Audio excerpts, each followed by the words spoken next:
لیکن زموږ ستاسو په معاشره کې ډیر داسې کسان شته چې هغه د کور مشران وي، هغه 2-3 حجونه کړي وي، لیکن په کور کې ځوانان ناست وي، په کور کې پیغلې ناستې وي، هغو ته د ودو هیڅ ترتیب نه وي برابر کړی.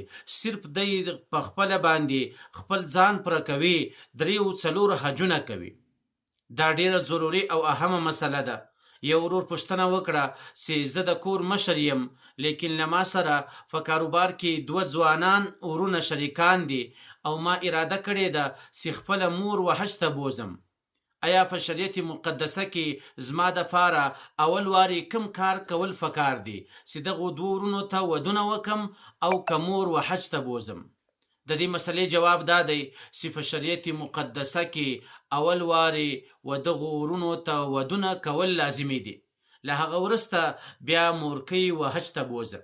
لیکن زموږ ستاسو په معاشره کې خبره بالعکس روانه ده. ډیر کسان چې د کور مشران وي هغو 3-4 حجونه کړي وي، لیکن په کور کې ځوانان او پیغلې بې ودو ناستې وي، د هغو هیڅ غم او فکر نه وي ورسره، صرف دته دا خوند ورکوي چې زه خپل حجونه زیات کم.